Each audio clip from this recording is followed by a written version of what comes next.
صحابہ حضرت عمر رضی اللہ تعالیٰ عنہ کو پیغام بھجوا رہے ہیں کہ بھئی اب تو فتوحات بڑھ گئی ہیں، اب آپ اپنا لباس بدل لیں۔ تو حضرت عائشہ کو اور حضرت حفصہ کو بھیجا، ایک بیٹی، ایک نبی کریم صلی اللہ علیہ وسلم کی محبوب ترین بیوی، ان دو کو بھیجا، جاؤ ان سے کہو اب تو لباس بدل لیں، پیبند لگے لباس میں گھومتے ہیں۔ ہاں تو غصے میں کھڑے ہو گئے، یہ بتاؤ یہ تمہیں بات کس نے کہی؟ اگر مجھے تم بتا دو تو میں مار مار کے ان کی شکلیں بگاڑ دوں۔ اور یہ بات کس نے کہی تھی؟ حضرت عثمان غنی، حضرت عبد الرحمن بن عوف، حضرت علی کرم اللہ وجہہ جیسے جلیل القدر صحابہ۔ ان سے کہو تھوڑا لباس، اپنی جان پر اتنا ظلم تو نہ کریں۔ پھر پوچھا حفصہ تیرے گھر میں رسول اللہ صلی اللہ علیہ وسلم کا کھانا کیا تھا؟ کہنے لگی امیر المومنین ایک دن جو کی روٹی کو تیل کی تلچھٹ سے لگا لگا کے رسول اللہ صلی اللہ علیہ وسلم نے کھایا، خود بھی مزے سے کھلایا، گھر والوں کو بھی مزے سے کھلایا، اس سے بہتر کھانا میرے گھر پہ حضور صلی اللہ علیہ وسلم نے کبھی نہیں کھایا۔ اور رونا شروع کر دیا۔ اچھا بتاؤ تمہارے گھر میں رسول اللہ صلی اللہ علیہ وسلم کا سب سے اچھا بچھونا کیا تھا؟ کہا ایک کپڑا تھا، اس کو دورہ کر کے بچھا دیتی تھی، اس پہ جناب رسول اللہ صلی اللہ علیہ وسلم سو جاتے تھے۔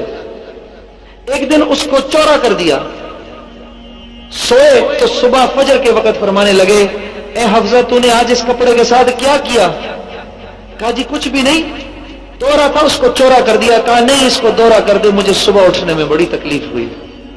تو فرمانے لگے کہ میرے دو دوست تھے، میرے دو ساتھی تھے، ایک راستے پر چلا اور منزل کو پہنچ گیا، دوسرا بھی اسی راستے پر چلا اور منزل کو پہنچ گیا۔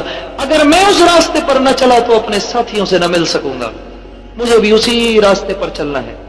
زندگی اتنی زاہدانہ کہ دیکھنے والا کہے کہ اس کے تو کپڑے پھٹے ہوئے ہیں، اس کے پاس تو کچھ ہے نہیں، ہاں اس کے پاس تو کچھ ہے نہیں، لیکن اللہ سے تعلق ایسا میرے دوستو، اللہ سے تعلق ایسا کہ جمعے کے دن کھڑے ہوئے نماز پڑھا، خطبہ فرما رہے، اور خطبہ فرماتے فرماتے ایک دم زبان سے فرمایا الساریۃ جبل، اے ساریہ پہاڑ کی طرف دیکھ، الساریۃ جبل۔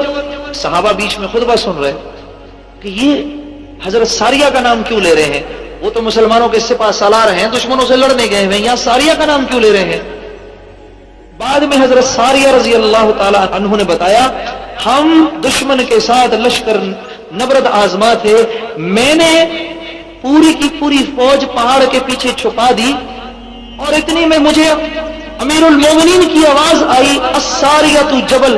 جب میں نے پہاڑ کی طرف مڑ کے دیکھا تو میں نے دیکھا وہاں پر دشمن کے آدمی چھپے ہوئے تھے، تو میں نے فوراً فوج کو اپنی وہاں سے ہٹایا۔ بیٹھے ہوئے مدینے میں، آواز آ رہی ہے ایران میں۔ جب اللہ سے دوستی ہوگی میرے دوستو، جب اللہ کے آگے سر جھکے گا، اللہ ساری کائنات کو آپ کے آگے جھکا دے گا۔